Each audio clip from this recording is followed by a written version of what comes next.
तो इतने सारे पैसे लेकर आए हो तो किस लिए लेकर आए हो फोन? आईफोन खरीदने के लिए। आईफोन खरीदने के लिए क्या हो? इसको पैसा आप दिए हैं या आप? हाँ, हम बाबू दिए। इसको पैसा आप दिए तो कह रहे हैं कि मंदिर में फूल बेचते हैं, ये सच बात है? फूल पत्ती हम बेचीला भैया, ही खाली हमसे 3 दिन से खाना ना खाता हूँ। अच्छा, ये खाना नहीं खा रहे? आईफोन के लिए खाना नहीं खा रहे? नहीं। तो आप इनको आईफोन दिला रही हैं, आप खुश हैं? इस वीडियो को अगर आप देखेंगे तो ये बात साफ साफ समझ में आ रही है कि बच्चा बोल रहा होगा कि मैं कंटेंट क्रिएट करूंगा, उसके लिए मुझे एक अच्छा कैमरा वाला फ़ोन चाहिए। और सबसे बुरी बात यह है कि अपने पेरेंट्स को फोर्स कर रहा है इमोशनली खाना ना खाकर।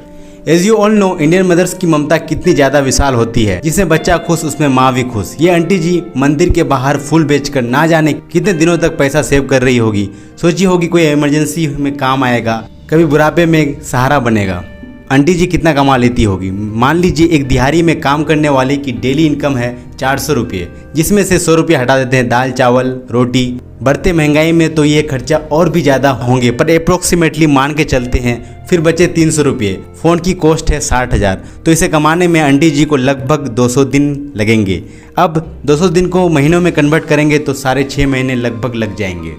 इस बीच अगर कोई बीमार हो गया, किसी के कपड़े लेना हो या कोई पर्सनल एक्सपेंस हो, और हो सकता है वो आंटी जी इस बच्चे को पढ़ाना भी चाहती होगी, तो ये खर्चा और भी बढ़ जाएंगे और लगभग 1 साल से भी ज़्यादा लग जाएगा 60,000 कमाने में। बहुत लोगों को 60,000 रुपया बहुत कम लग रहा होगा, लेकिन एक एवरेज इंडियन की इनकम ऑन एन एवरेज 20,000 से 15,000 तक है। अगर आप 25,000 पर मंथ कमाते हो तो आप 10% वाले अर्निंग कैटेगरी में आते हो। इसका मतलब है 90% से ज़्यादा लोग 25,000 से कम कमाते हैं। बहुत लोगों की इनकम तो 15,000 से नीचे है, जैसे कि security guard, taxi driver, Swiggy and Zomato के डिलीवरी बॉय। जैसे हमने 400 रुपये दिहाड़ी मानी थी, मंथली 12,000 होते हैं। लगातार काम करेंगे तब। टैक्सी ड्राइवर जैसे कि ओला उबर वाले लोग तो EMI में कार खरीदते हैं और 3-4 साल लगातार अच्छे से मेहनत करते हैं और EMI भरते हैं। EMI भरने के बाद भी 12,000 रुपये नहीं कमा पाते हैं। कि 70% से ज़्यादा आईफोन्स इंडिया में EMI पे बिक रहा है। प्रॉब्लम की बात तो है, एक आईफोन की कीमत 60,000 से लेकर 2 लाख तक है और लोग इसे भारी मात्रा में खरीद रहे हैं। इसका मतलब यह है कि लोगों के पास पैसा नहीं है पर आईफोन तो खरीदना है, चाहे 6 महीने भर की सैलरी लग जाए या फिर साल भर की। ज़्यादातर लोगों को वो चीज़ चाहिए भी नहीं है। उनकी जो नीड है वो 15,000 के आसपास वाले एंड्रॉयड फ़ोन से आराम से हो जाता है। उन्हें ये फील करवाया जाता है कि अगर आईफोन ले लें तो लाइफ होगी जिंगलाला, और ऐसा फील करवाने में बहुत सारा फैक्टर्स इन्वॉल्व है। अगर आप भी सोच रहे हो एक आईफोन लेने का, चाहे वो इंस्टा, फेसबुक, यूट्यूब पे कंटेंट क्रिएट करने के लिए या फिर ऐसे ही नॉर्मल फोटो वगैरह या नॉर्मल यूज़ करने के लिए, तो ये वीडियो आपके लिए। मान लीजिए कोई बहुत अमीर है, उसके लिए 1 लाख रुपये कोई मायने नहीं रखता। वो आईफोन ले या फिर कुछ भी ले ले, उसको इतना फर्क नहीं पड़ता। पर जिसकी 6 महीने की पूरी सैलरी एक आईफोन लेने में चली जाए, डेफिनेटली उसको बहुत फर्क पड़ने वाला है। बहुत लोग बोलेंगे ये तो सब शो ऑफ करने के लिए ले रहे हैं, पर इंटरेस्टिंगली और भी बहुत सारे रीजंस हैं, हम जानेंगे आगे वीडियो में। पहला आईफोन लॉन्च हुआ था 2007 में and it was a game changer. दुनिया की आंखें निकल गई थी उस दिन स्टीव जॉब्स की बातें सुनकर। पहले iPod, internet communication and calling, ये तीनों अलग अलग डिवाइसेस में हुआ करती थी एंड काफ़ी एक्सपेंसिव थी और बहुत रेयर थी एंड बहुत कम लोगों के पास ही हुआ करता था ये सुख सुविधाएं। लेकिन 29 जून 2007 में स्टीव जॉब्स दुनिया के सामने आए और बोले आज एप्पल 3 चीज़ें लॉन्च करने वाला है। पहला था wide screen iPod with touch screen control. उस टाइम फुल्ली टच स्क्रीन जैसा कुछ भी एग्जिस्ट नहीं करता था, सो इट वाज अनइमेजिनेबल।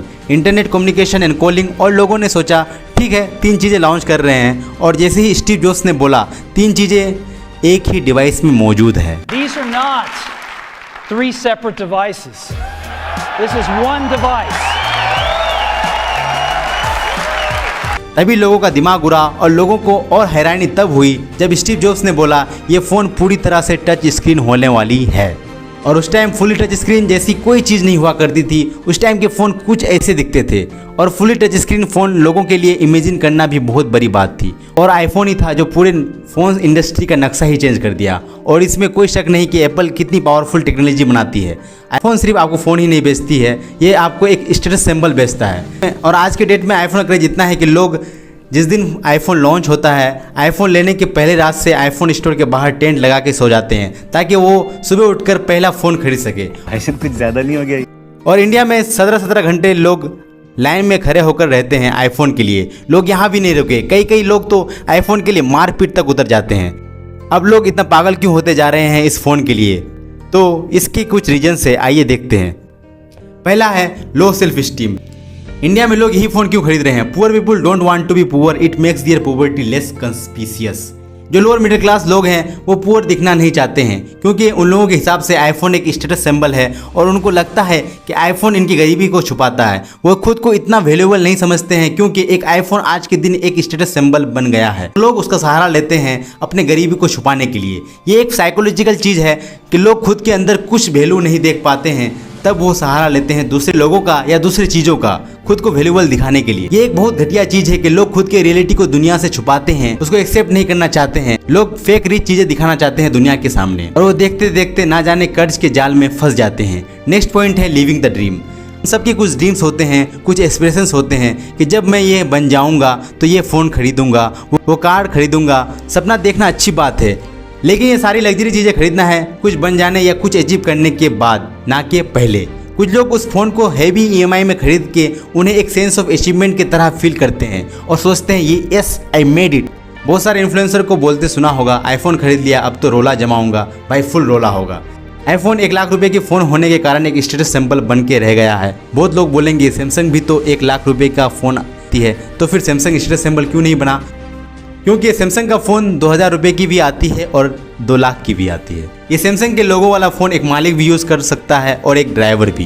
यहीं पर आईफोन अपने फ़ोन 2000 में नहीं बेचता, तो हर कोई अफोर्ड नहीं कर सकता, इसलिए ये एक स्टेटस सिंबल बन गया है। दुनिया में जितने भी बड़ी बड़ी कंपनीज जो लग्जरी ब्रांड है, सभी इसी फार्मूला को अपनाते हैं। वो कभी अपने प्रोडक्ट को कम दाम में नहीं बेचते हैं। वो प्रोडक्ट फेंक देंगे पर कम दाम में नहीं बेचेंगे। ऐसा करने से उनकी ब्रांड वैल्यू कम हो जाएगी।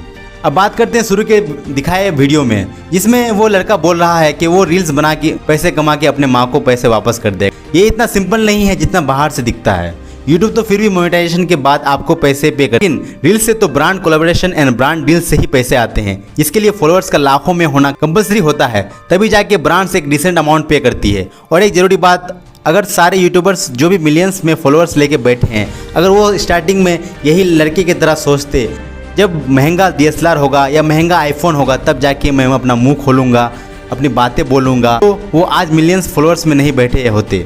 सब कोई शुरुआत जीरो से ही करता है। ऐसे यूट्यूबर्स एंड इन्फ्लुएंसर 3600 मिल जाएंगे आपको, जैसे कि ध्रुव राठी, आशीष चंचलानी, हर्ष बेनीवाल, भुवन बाम, जो कि एक सिंपल से एंड्रॉयड के फ़ोन से शुरू किए थे अपना जर्नी, और आज आप देख ही सकते हैं कि कहाँ है चेंबूर का चीता। इस वीडियो के माध्यम से मैं सभी व्यूअर्स को यही बोलना चाहूँगा, आप लोग एक लाइन ड्रॉ करें आप लोगों की ज़रूरतें और लग्जरी के बीच में। सोशल मीडिया में दिखाया जा रहा है उसे खरीदना ना चले जाएं। पहले देखें कि आपको सच में इस चीज़ की ज़रूरत है या फिर आपके फेवरेट इन्फ्लुएंसर इसको लिए हैं और प्रमोट कर रहे हैं, तो बस आपको यही चाहिए। जाल में ना फंसे, सावधान रहें, सतर्क रहें।